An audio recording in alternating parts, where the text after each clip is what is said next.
जय श्री कृष्णा। राधे राधे। नमस्कार दोस्तों, स्वागत है आप सभी का हमारे YouTube चैनल पर। आज आप सभी सुनेंगे अगहन मास में सुनी जाने वाली संपूर्ण कथा एक साथ। एक बार भगवान विष्णु बैकुंठ लोक में लक्ष्मी जी के साथ विराजमान थे। उसी समय उच्च श्रवा नामक अश्व पर सवार होकर रेवंत का आगमन हुआ। उच्च श्रवा अश्व सभी लक्षणों से युक्त, देखने में अत्यंत सुंदर था। उसकी सुंदरता की तुलना किसी अन्य अश्व से नहीं किया जा सकता। अतः लक्ष्मी जी उस अश्व के सौंदर्य को एकटक देखती रह गई। जब भगवान विष्णु ने लक्ष्मी जी को मंत्र मुक्त होकर अश्व को देखते हुए पाया तो उन्होंने उनका ध्यान अश्व की ओर से हटाना चाहा, लेकिन लक्ष्मी जी देखने में तत्लीन रही। भगवान विष्णु द्वारा बार बार झांक झोरने पर भी जब उनकी तंद्रा भंग न हुई, तब इसे अपनी अवहेलना समझकर भगवान विष्णु को क्रोध आ गया और उन्होंने गुस्से में आकर लक्ष्मी जी को श्राप देते हुए कहा कि तुम इस समय अश्व के सौंदर्य में इतनी खोई हुई हो कि मेरे द्वारा बार बार झकझोर करने पर भी तुम्हारा ध्यान इसी में लगा रहा। अब तुम अश्वी हो जाओ। जब लक्ष्मी जी का ध्यान भंग हुआ और श्राप के बारे में पता चला तो वो क्षमा मांगते हुई समर्पित भाव से भगवान विष्णु की वंदना करने लगी। मैं आपके वियोग में एक पल भी जीवित नहीं रह सकती, अतः आप मुझ पर कृपा करें एवं अपना श्राप वापस ले लीजिए। तब विष्णु जी ने अपने श्राप में सुधार करते हुए कहा, श्राप तो पूरी तरह वापस नहीं लिया जा सकता, लेकिन हाँ, तुम्हारे अश्वी रूप में पुत्र प्रसव के बाद तुम्हें इस योनि से मुक्ति मिलेगी और तुम पुनः मेरे पास वापस लौटोगी। भगवान विष्णु के श्राप से अश्वी बनी हुई लक्ष्मी जी यमुना पर तमसा नदी के संगम पर भगवान शिव की तपस्या करने लगी। लक्ष्मी जी के तप से प्रसन्न होकर शिव पार्वती के साथ आए। उन्होंने लक्ष्मी जी से तप करने का कारण पूछा। तब लक्ष्मी जी ने अश्वी हो जाने से संबंधित सारा वृत्तांत उन्हें सुना दिया और अपने उद्धार की प्रार्थना उनसे करने लगी। तब भगवान शिव ने कहा, देवी तुम चिंता ना करो, इसके लिए मैं विष्णु को समझाऊंगा कि वे अश्व का रूप धारण करके तुम्हारे साथ रमन करे और तुमसे अपने जैसा ही पुत्र उत्पन्न करे, ताकि तुम उनके पास शीघ्र वापस जा सको। भगवान शिव की बात सुनकर अश्वी रूपधारी लक्ष्मी जी को काफी प्रसन्नता हुई। उन्हें यह आभास होने लगा कि अब मैं शीघ्र ही श्राप के बंधन से मुक्त हो जाऊंगी और श्रीहरि विष्णु को प्राप्त कर लूंगी। भगवान शिव वहां से चले गए।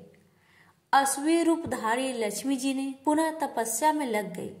काफी समय बीत गया, लेकिन भगवान विष्णु उनके समीप नहीं आए। तब उन्होंने भगवान शिव का पुनः स्मरण किया। भगवान शिव प्रकट हुए।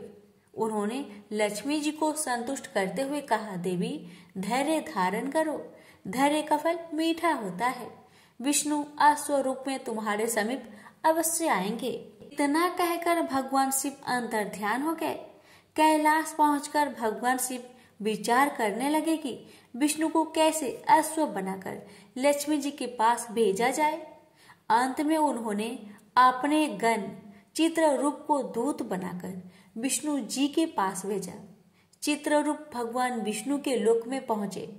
भगवान शिव का दूत आया है, यह जानकर भगवान विष्णु ने दूत से सारा समाचार कहने को कहा। दूत ने भगवान शिव की सारी बातें उन्हें कह सुनाई।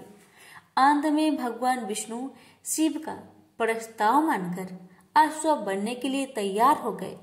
उन्होंने अश्व रूप धारण किया और पहुंच गए यमुना और तमसा के संगम पर, जहां लक्ष्मी जी अश्व का रूप धारण कर तपस्या कर रही थी। भगवान विष्णु को अश्व रूप में आया देखकर अश्वी रूपधारी लक्ष्मी जी काफी प्रसन्न हुई। दोनों एक साथ विचरण एवं रमन करने लगे। कुछ ही समय पश्चात अश्वी रूपधारी लक्ष्मी गर्भवती हो गई। यथा समय असुरी के गर्भ से एक सुंदर बालक का जन्म हुआ। तत्पश्चात लक्ष्मी जी बैकुंठ लोक श्री हरि विष्णु के पास चली गई। लक्ष्मी जी के जाने के बाद उस बालक के पालन पोषण की जिम्मेवारी यताति के पुत्र पूर्वसु ने ले लिया, क्योंकि वे संतानहीन थे और पुत्र प्राप्ति हेतु यज्ञ कर रहे थे। उस बालक का नाम हेहय रखा गया। कालांतर में हेहय के वंशज ही हेहय वंशी कहलाए। प्रेम से बोलिए लक्ष्मी नारायण की जय। एक बार माली, सुमाली और मल्यवान नाम के 3 राक्षस भाइयों ने ब्रह्मा जी को प्रसन्न करने के लिए कठोर तपस्या किया। उनकी तपस्या से परेशान होकर ब्रह्मा जी प्रकट हुए और बोले, मैं तुम्हारी तपस्या से प्रसन्न हूँ, वर मांगो। तीनों ने एक स्वर में कहा, भगवान यदि आप हमारी तपस्या से प्रसन्न हैं तो हमें ऐसा वरदान दीजिए ताकि हम किसी से पराजित ना हो। ब्रह्मा जी ने कहा, ऐसा ही होगा, मगर एक बात याद रखना, अगर तुम लोग भगवान विष्णु से युद्ध कर बैठो तो तुम्हारी मौत निश्चित है। राक्षस ब्रह्मा जी की बात मान गए।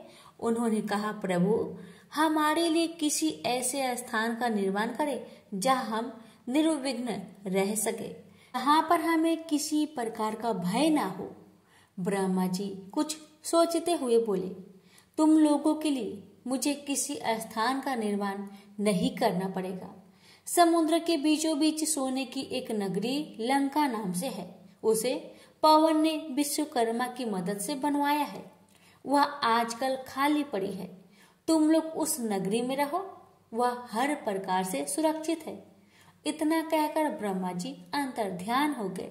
तीनों भाई प्रसन्न मन से लंका की ओर चल पड़े। लंका में राक्षस राज्य स्थापित हो गया। कहावत सच है कि लोभ उत्पन्न होने से पाप पैदा होता है और पाप से मृत्यु होती है। एक दिन लंका में तीनों भाइयों ने विचार किया कि देवतागण विष्णु भगवान का अभयदान पाकर किसी से नहीं डरते, यह अच्छी बात नहीं है। देवताओं के घमंड को चूर करने के लिए क्यों न विष्णु भगवान को मार दिया जाए, फिर तो देवताओं को एक एक करके आसानी से मारा जा सकेगा। इसे स्वर्ग पर भी हमारा राज्य हो जाएगा, हमें किसी का भय न रहेगा। यह विचार करके तीनों भाई राक्षसों की बड़ी सेना लेकर विष्णु भगवान से युद्ध करने जा पहुंचे। साक्षात भगवान से मूर्खों का युद्ध आरंभ हो गया। भगवान विष्णु ने पहले तो चालाकी की, राक्षसों का पल्ला भारी कर दिया। इससे तीनों भाई बड़े खुश हुए। उन्होंने सोचा, विष्णु को हम जल्दी मार ही देंगे। फिर घमासान युद्ध शुरू हो गया। विष्णु भगवान ने अपना सुदर्शन चक्र जो घुमाकर फेंका तो उसने एक बार में ही सुमाली का सिर धड़ से अलग कर दिया। यह देख राक्षस सेना में भगदड़ मच गई। माली और मल्यवान ने देखा कि अगर उन्हें जीवित रहना है, उन्हें विष्णु भगवान की शरण में जाना होगा, वरना चक्र से उनकी रक्षा नहीं हो सकेगी। इतना सोचकर वो दोनों जल्दी ही भगवान के चरणों में जाकर गिड़गिड़ाकर अपने प्राणों की भिक्षा मांगने लगे। भगवान विष्णु ने कहा, ठीक है, मैं तुम दोनों को क्षमा करता हूँ, मगर तुम दोनों पृथ्वी पर नहीं रहोगे। अगर मुझको पता चल गया कि तुम लोग पृथ्वी पर रह रहे हो तो मैं तुम दोनों को मार दूंगा। विष्णु भगवान का आदेश पाकर राक्षस राजा माली और मल्यवान वहां से भागे। डर के मारे उनका बुरा हाल था। स्वर्णपुरी छोड़कर वे दोनों पाताल में जाकर रहने लगे। विश्रुवा मुनि की प्रथम पत्नी से उत्पन्न पुत्र का नाम था कुबेर। कुछ बड़ा होने पर उसने घोर तपस्या के द्वारा ब्रह्मा जी को प्रसन्न कर लिया। ब्रह्मा जी ने उसे धन का स्वामी बना दिया। अब देवता भी उसकी समस्या से खुश थे, अतः उन्होंने कुबेर को उपहार दिया। प्रत्येक देवता ने उसे बहुमूल्य उपहार से लाद दिया। इतने सारे उपहार और ब्रह्मा जी के वरदान को लेकर वह अपने पिता के पास आया, पर कुबेर प्रसन्न नहीं था। उसके रहने के लिए कोई स्थान नहीं था। जब उसने अपने पिता से यह बात कही तो मुनि ने कहा, पुत्र, स्वर्णपुरी लंका आजकल खाली है। वहां पर राक्षसों का राज्य था। राक्षस विष्णु भगवान के डर से पाताल में भाग गए हैं। तुम वहां जाकर रहो, वह स्थान अच्छा और सुरक्षित है। कुबेर ने वहां जाकर रहना आरंभ कर दिया। लंका फिर से आबाद होने लगी। एक दिन रावण को उसके नाना मल्लवान ने पाताल से आकर कहा, पुत्र, अब समय आ गया है कि तुम अपने राज्य को फिर से प्राप्त करो। मेरा अर्थ लंका से है। वहां पर कुबेर का शासन है। वह राज्य हमारी ही है। हम उसके शासक थे, पर विष्णु भगवान के डर से हम पाताल चले गए और उस पर कुबेर ने अपना अधिकार जमा लिया है। राक्षस वंश के होने के नाते तुम ही उसके वास्तव में अधिकारी हो। रावण ने कहा, नाना जी, आप यह क्या कह रहे हैं? कुबेर तो मेरा बड़ा भाई है। उसको हटाकर मैं वहां का राजा कैसे हो सकता हूँ? यह नहीं होगा। यह सुनकर मल्लवान मुस्कुराया, फिर बोला, संसार में कौन ऐसा है जो भाई के सुख से सुखी हुआ है? नाग का भाई गरुड़ है, पर वह नाग का जानी दुश्मन है। नाग को देखते ही वह खा जाता है। वह जो अमरावती का इंद्र है, वह भी अपने भाई को मारकर वहां का राजा होकर सुख भोग रहा है। और भी बहुत से ऐसे उद्यान हैं जहां आश्रम में रहकर कष्टमय जीवन व्यतीत करने से क्या फायदा। अब अपनी चीज है तो उसका उपयोग क्यों नहीं किया जाए? यह कहकर मल्लवान पाताल चला गया। रावण के दिमाग में बात घूमने लगी। नाना जी ठीक ठीक कह रहे हैं, उसे लंका का अधिकारी होना चाहिए।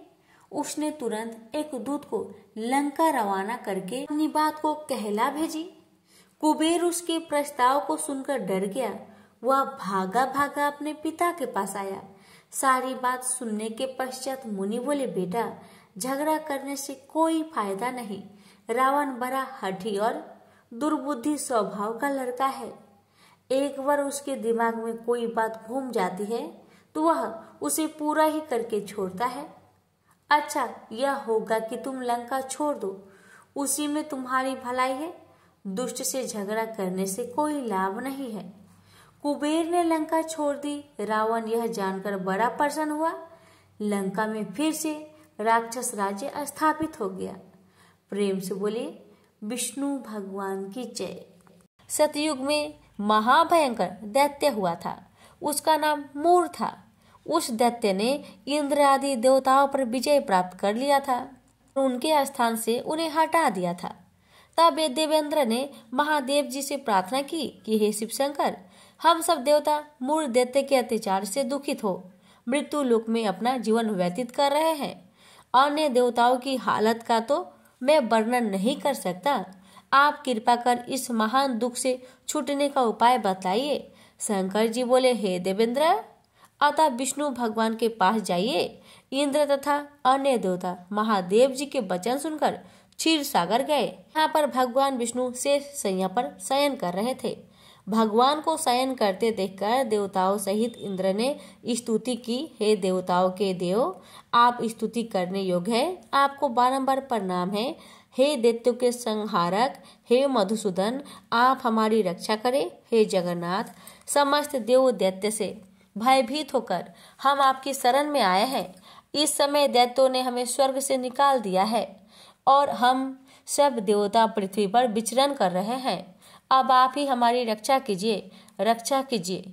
देवताओं के द्वारा करुणापूर्ण वाणी को सुनकर श्री विष्णु भगवान बोले, हे देवताओं, यह कौन सा दैत्य है जिसने देवताओं को जीत लिया है? भगवान के उस अमृत रूपी वचनों को सुनकर इंद्र बोला, हे भगवान, प्राचीन समय में नारी जंग नामक एक दैत्य था। उस दैत्य की ब्रह्म में वंश उत्पत्ति हुई थी। उसी दैत्य के लड़के का नाम मूर है। उसकी राजधानी चंद्रावती है। उस चंद्रावती नगरी में वह मूर नामक दैत्य निवास करता है, जिसने अपने बल से समस्त विश्व को जीत लिया है और सब देवताओं को देवलोक से निकाल इंद्र, अग्नि, यम, वरुण, चंद्रमा, सूर्य आदि लोकपाल बनाए हैं। वह स्वयं सूर्य बनकर पृथ्वी को तपाता है और स्वयं मेघ बनकर जल की वर्षा करता है। अतः आप उस बलशाली भयानक दैत्य को मारकर देवताओं की रक्षा करें। इंद्र के ऐसे वचन सुनकर श्री विष्णु भगवान बोले, देवताओं, मैं तुम्हारे शत्रुओं का शीघ्र ही संहार करूंगा। अब आप उस चंद्रावती नगरी को जाइए। इस प्रकार भगवान विष्णु देवताओं के साथ चल दिए। उस समय दैत्यपति मूर अनेकों दैत्य के साथ युद्ध भूमि में गरज रहा था। युद्ध प्रारंभ होने पर असंख्य दानव अनेकों अस्त्रों शस्त्रों को धारण कर देवताओं से युद्ध करने लगे, परंतु देवताओं दैत्य के आगे एक क्षण भी न ठहर सके। तब भगवान विष्णु भी युद्ध भूमि में आ गए। तब दैत्य ने भगवान विष्णु को युद्ध भूमि में देखा तो उन पर अस्त्रों शस्त्रों से प्रहार करने लगे। भगवान भी चक्र और गदा से उनके अस्त्र शस्त्रों को नष्ट करने लगे। इस युद्ध में अनेक दानव सदैव के लिए सो गए, परंतु दैत्यों का राजा मूर भगवान के साथ निश्चल भाव से युद्ध करता रहा। भगवान विष्णु मूर को मारने के लिए जिन जिन शस्त्रों का प्रयोग करते हैं, सब उनके तेज से नष्ट होकर उस पर पुष्पों के समान गिरने लगे। अनेक अस्त्रों शस्त्रों का प्रयोग करने पर भी भगवान उनको न जीत सके। वह वापस में मल्ल युद्ध करने लगे। भगवान विष्णु उस दैत्य से देवताओं के लिए सहस्त्र वर्ष तक युद्ध करते रहे, परंतु उस दैत्य को न जीत सके। अंत में विष्णु शांत होकर विश्राम करने की इच्छा से बद्रिका आश्रम चले गए।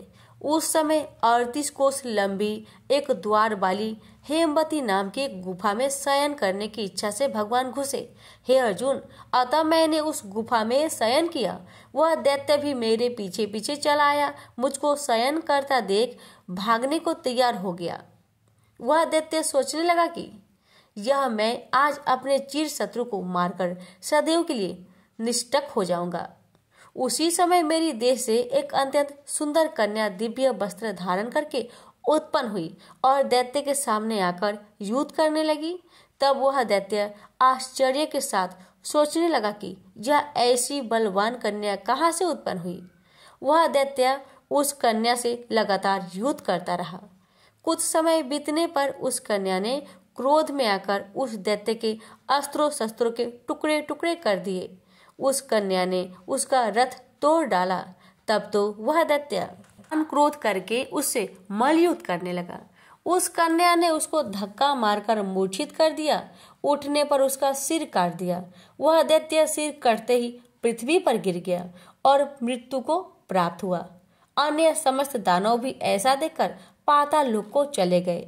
जब भगवान विष्णु की निद्रा टूटी तो उस दैत्य को मरा देखकर अत्यंत आश्चर्य करने लगे और विचारने लगे कि इस दैत्य को किसने मारा।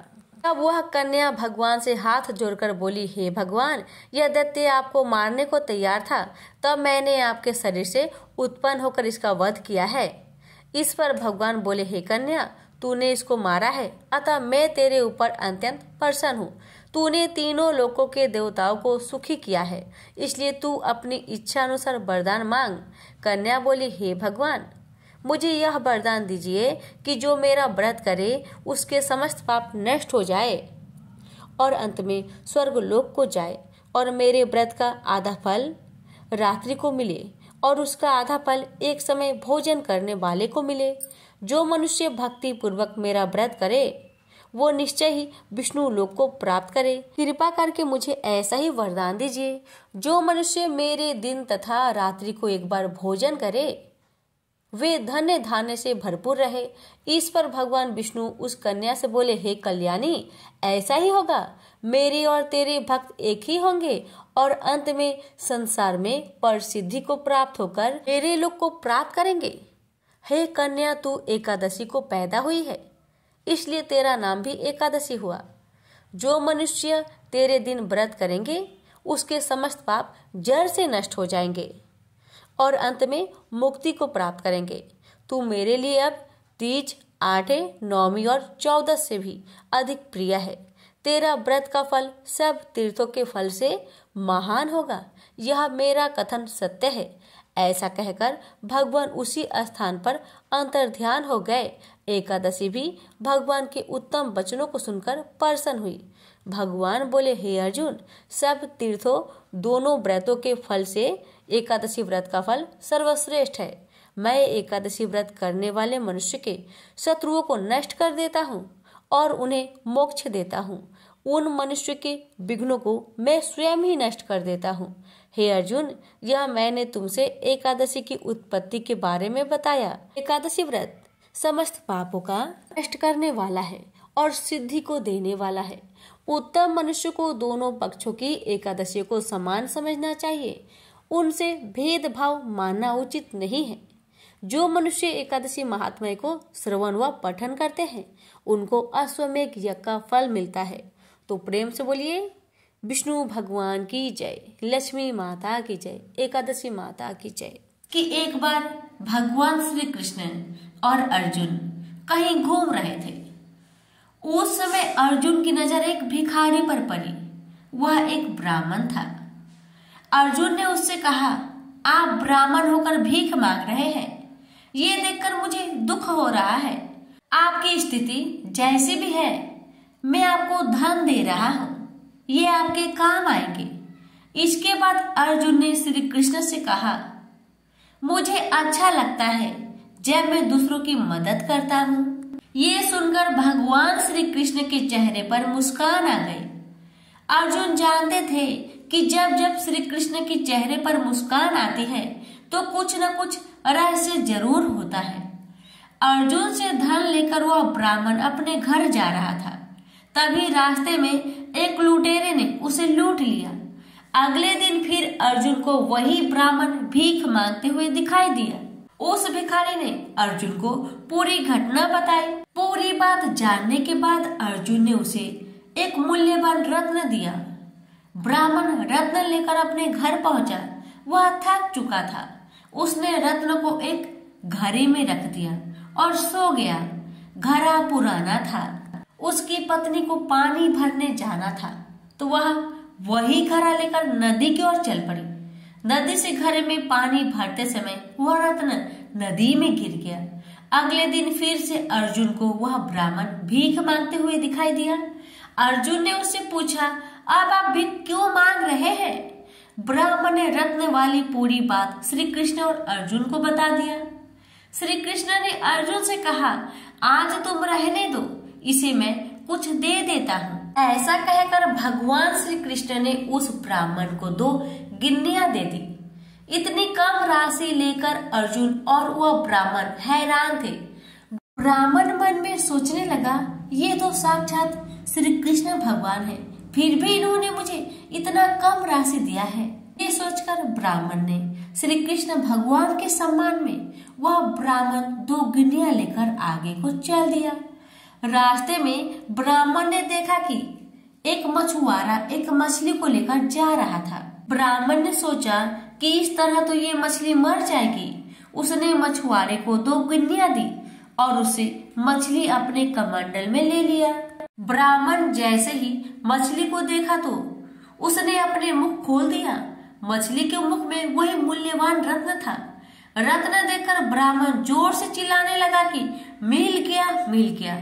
उसी समय संयोग से ही वह लुटेरा वहां से गुजर रहा था जिसने ब्राह्मण को लूटा था। उसने ब्राह्मण का शोर सुना, मिल गया, मिल गया। शोर मचाते हुए सुन लुटेरे ने सोचा कि इसने मुझे देख ही लिया है, तो तुरंत ब्राह्मण के पास पहुंचा और माफी मांगते हुए उसका धन लौटा दिया। अगले दिन जब ब्राह्मण श्री कृष्ण और अर्जुन से मिला तो उसने पूरी घटना बता दी। अब अर्जुन ने श्री कृष्ण से पूछा, ये क्या घटना घटी है? श्री कृष्ण जी ने कहा, मैंने इसे भले ही बहुत कम राशि दी थी, लेकिन इसने उस राशि का उपयोग मछली की प्राण बचाने में किया था। जब हम अपने धन से दूसरों का भला करते हैं तो वह राशि कहीं न कहीं हमारे लिए किसी न किसी रूप में सुरक्षित हो जाती है। इसलिए हम जितना भी कमाते हैं उसमें से कुछ हिस्सा दूसरों की मदद के लिए जरूर निकालना चाहिए। प्रेम से बोलिए श्री कृष्ण भगवान की जय। अब सुनेंगे राधा रानी की कथा। प्रेम से बोलिए राधा रानी की जय। एक बार बरसाना में और उसके आसपास के इलाकों में भीषण अकाल पड़ गया। वहां रहने वाले लोग और साधु संतों को भोजन की बहुत दिक्कत आने लगी। अकाल के कारण चारों ओर हाहाकार मच गया। अकाल के कारण लोगों को उन गांव में पलायन करना पड़ा। बरसाना में एक संत जी रहते थे। उन्हें भिक्षा में जो मिलता उसे पहले राधा रानी को भोग लगाकर फिर स्वयं भोजन ग्रहण करते थे। अकाल के कारण भिक्षा मिलना भी बंद हो गई और उनकी कटोरी में पड़ा सामान भी समाप्त हो गया। परिस्थितियों में विवश होकर उन्होंने बरसाना गांव छोड़ने का मन बना लिया।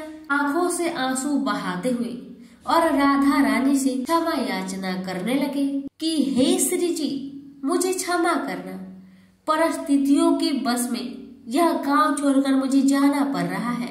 उनकी करुण पुकार सुनकर एक सुंदर सी ब्रज कन्या वहां आई और पूछने लगी कि बाबा कहाँ जा रहे हो। संत ने उदास स्वर में कहा कि यहाँ पर अकाल के कारण भिक्षा नहीं प्राप्त हो रही है, इसलिए मैं इस पेट की भूख शांत करने के लिए यहाँ से पलायन करने का मन बना लिया है। ब्रज कन्या कहने लगी कि बाबा आप मेरे घर भिक्षा लेने आना, मेरी मैया हर रोज भिक्षा देने के लिए भोजन निकालती है। संत कहने लगे कि पुत्री, मैं नहीं जानता कि तुम्हारा घर कहाँ है। ब्रज कन्या बोली कि बाबा मैं वैद्य श्रीधर की पुत्री राधा हूँ। आप वहाँ जाकर कहना कि जो आले में भोजन पड़ा है वह मुझे भिक्षा में दे दो। संत जी ब्रज कन्या के बताए पते पर वैद्य जी के घर पहुंचकर भिक्षा के लिए आवाज लगाई। वैद्य जी बाहर आए और कहने लगे बाबा आज तो हमने भिक्षा नहीं निकाली। संत ने उन्हें बताया कि मुझे आपकी पुत्री राधा ने भेजा है। उसने कहा था कि माँ ने आले में भोजन रखा है। वैद्य जी ने आश्चर्य से संत जी को बताया कि मेरी पुत्री राधा की मृत्यु तो कई साल पहले हो गई थी। वैद्य जी ने संत के कहने पर आले में देखा तो वहाँ पर भांति भांति के भोजन रखे थे। वैद्य जी की पत्नी कहने लगी कि मैंने तो कभी भी यहाँ पर भोजन नहीं रखा। वैद्य जी जान गए कि यह श्री राधा रानी की कृपा है। वैद्य जी ने बड़े चाव और प्रेम से संत जी को भोजन करवाया। वैद्य जी कहने लगे कि बाबा आप प्रतिदिन यहाँ से भोजन ले जाना। राधा रानी की कृपा से संत जी के प्रतिदिन की खाने की इंतजाम हो गया। तभी तो कहते हैं कि बड़ी करुणामयी है राधा रानी, वह अपने भक्तों संतों का सदैव ख्याल रखती है। प्रेम से बोलिए राधा रानी की जय, श्री कृष्ण भगवान की जय। एक बार नारद मुनि ने पृथ्वी लोक पर राधा नाम की महिमा सुनी और सुना कि वह श्री कृष्ण की सबसे बड़ी भक्त है। नारद जी को लगा था कि वह श्री हरि के सबसे बड़े भक्त है। अपने मन की शंका का निवारण करने के लिए नारद जी श्री कृष्ण के पास गए। श्री कृष्ण तो अंतर्यामी है, सो समझ गए कि नारद जी के मन में क्या शंका चल रही है। श्री कृष्ण ने सोचा नारद जी को राधा रानी की प्रेम और भक्ति का अनुभव करवाना ही पड़ेगा। जब नारद जी श्री कृष्ण के पास आए तो श्री कृष्ण अपना सिर पकड़कर बैठे थे। नारद जी ने श्री कृष्ण से पूछा कि प्रभु आपको क्या हुआ है। श्री कृष्ण कहने लगे कि नारद जी मेरे सर में बहुत दर्द हो रहा है। नारद जी ने पूछा प्रभु आपके इस दर्द का निवारण कैसे होगा। श्री कृष्ण ने कहा अगर कोई मेरा सच्चा भक्त अपने चरणों को धोकर उसका चरणामृत मुझे पिलाए तो मेरा सिर दर्द ठीक हो जाएगा। नारद जी सोचने लगे कि मैं श्री हरि का सबसे बड़ा और सच्चा भक्त हूँ, लेकिन श्री कृष्ण को अपने चरणों का चरणामृत पिलाने से मुझे नरक तुल्य पाप लगेगा, इसलिए ऐसा पाप तो अपने सिर पर नहीं ले सकता। नारद जी ने रुक्मणी जी से और बाकी रानियों से इस समस्या को सुनाया, लेकिन कोई भी इस पाप को अपने सर पर लेने को तैयार नहीं हुआ। नारद जी को राधा रानी की याद आई कि वह तो श्री कृष्ण की सच्ची भक्त है। नारद जी ने जाकर सारा प्रसंग राधा रानी को सुनाया। राधा रानी ने उसी समय एक बर्तन में जल लेकर अपने चरणों को धोकर वह जल्दी से नारद जी को दे दी और कहने लगी जल्दी जाइए और श्री कृष्ण को दे दीजिए। राधा रानी नारद जी से कहने लगी कि मैं जानती हूँ कि इस बात के लिए मुझे नरक तुल्य पाप लगेगा। फिर आगे राधा रानी ने कहा कि श्री कृष्ण के दर्द के निवारण के लिए मैं कोई भी पाप अपने सिर लेने को तैयार हूँ। नारद जी श्री कृष्ण के पास गए तो श्री कृष्ण मंद मंद मुस्कुरा रहे थे। अब तक नारद जी समझ गए कि राधा रानी श्री कृष्ण से निश्चल प्रेम करती है और उनकी सबसे बड़ी भक्त है, और श्री कृष्ण ने यह सारी लीला मुझे एहसास कराने के लिए रची है। प्रेम से बोलिए श्री कृष्ण भगवान की जय, राधा रानी की जय। एक समय की बात है कि भगवान श्री कृष्ण नींद से सो रहे थे और उनकी आंखें एकदम से खुल गई और वह जय श्री राधे कहते हैं। रुक्मणी जी उनके पास ही बैठी थी। रुक्मणी बड़े आश्चर्य से भगवान श्री कृष्ण से पूछती है कि प्रभु, मैं भी तो आपसे प्रेम करती हूँ, लेकिन आपके मुख पर हमेशा राधा रानी का नाम क्यों होता है? भगवान श्री कृष्ण कुछ नहीं कहते। अब रुक्मणी जी राधा रानी के लिए खीर लेकर उनसे मिलने को जाती है और उनके द्वार पर पहुंचकर देखती है एक रूपवान स्त्री वहां खड़ी है। तो वह उनसे पूछती है, क्या आप राधा रानी है? तो वह कहती है, नहीं, मैं तो उनकी दासी हूँ। राधा रानी आपको 7 द्वार पार करने के बाद ही मिलेगी।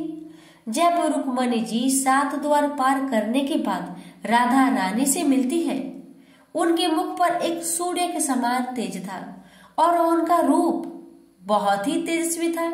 रुक्मणी जी राधा रानी से कहती है कि मुझे श्री कृष्ण ने भेजा है, और उनके चरणों में प्रणाम करती है और उन्हें खीर खाने के लिए देती है।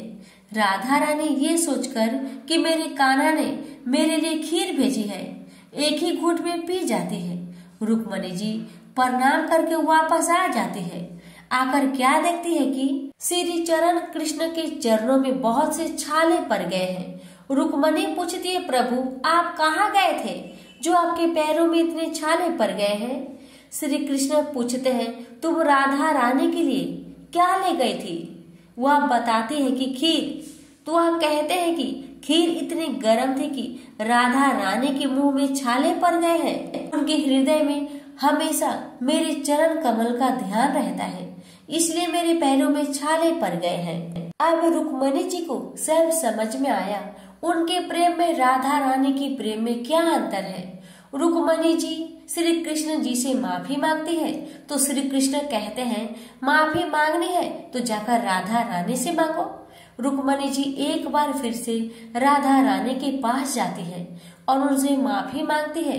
राधा रानी उन्हें अपने गले से लगा लेती है। तो प्रेम से बोलिए जय श्री कृष्ण, राधा रानी की जय। श्री कृष्ण नाम की महिमा की भावपूर्ण कहानी। एक बार एक औरत का मन में श्री कृष्ण की भक्ति के प्रति श्रद्धा जागृत हो गया। वह श्री कृष्ण की परम भक्त थी, दिन रात उनके नाम का सिमरन किया करती थी। लेकिन एक दिन उसका 8 से 10 साल का बेटा घर की छत से आंगन में गिर पड़ा। उसने खून से लथपथ बेटे को देखकर उसे गोद में उठाकर बहुत तेजी से दौड़ पड़ी। उस समय उसके सिवाय घर में कोई और न था। पुत्र की ऐसी हालत देखकर वह ईश्वर को उल्हाना देती रही कि दिन रात तुम्हारा नाम जपती हूँ, फिर कान्हा मेरे पुत्र को ऐसा कष्ट क्यों दिया। उसी समय डॉक्टर साहब की क्लिनिक भी आ पड़ी। डॉक्टर साहब ने उसका इलाज किया और कहने लगा कि आपके पुत्र को कोई गहरा घाव नहीं हुआ, यह घाव भी कुछ दिनों में ठीक हो जाएगा, और उसे दवाई दे दी। लेकिन एक माँ का हृदय बार बार उस दृश्य को स्मरण कर सिहर जाती थी। इसलिए एक माँ का मन ईश्वर की शक्ति को चुनौती दे रहा था कि मेरे बेटे के साथ उन्होंने ऐसा क्यों किया, जबकि मैं दिन रात श्री कृष्ण का नाम का सिमरन किया करती हूँ। उसे समझ नहीं आ रहा था कि अब वह उसकी सत्ता पर कैसे विश्वास करे। श्री कृष्ण की लीला देखिए। उसी दिन टीवी पर किसी महात्मा के प्रवचन आ रहे थे कि ईश्वर किसी पर आने वाले कष्ट को रोक नहीं सकते, लेकिन उसके नाम सिमरन से ईश्वर तुमको इतनी शक्ति प्रदान करती है कि तुम आसानी से उस संकट से उबर जाओ। ईश्वर तुम्हारे मार्ग को सरल कर देता है, इसलिए नाम सिमरन करते रहना चाहिए। यह प्रवचन सुनते ही उसे उस दिन की सारी घटनाक्रम उसकी आंखों के सामने घूम गया। उस दिन यहाँ आंगन में उसका बेटा गिरा था। वहाँ पाइप एक दिन पहले ही हटाई गई थी। ये सोचकर उसका मन सिहर गया कि अगर पाइप यहाँ पड़ी होती तो बेटे को ज्यादा चोट लग सकती थी। इसी उधेड़ बुन में उसका हाथ पेट पर आ गया।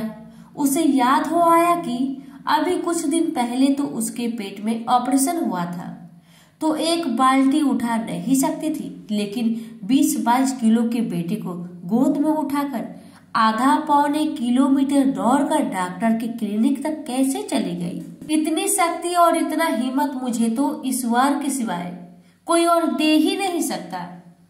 अब उसे स्मरण हो आया कि डॉक्टर साहब तो 3 बजे तक क्लिनिक में होते हैं, लेकिन उस दिन 4 बजे तक क्लिनिक में थे, जिस कारण उसके बेटे का समय पर इलाज शुरू हुआ। क्या पता किसी ईश्वरीय शक्ति ने ही उन्हें रोक रखा था।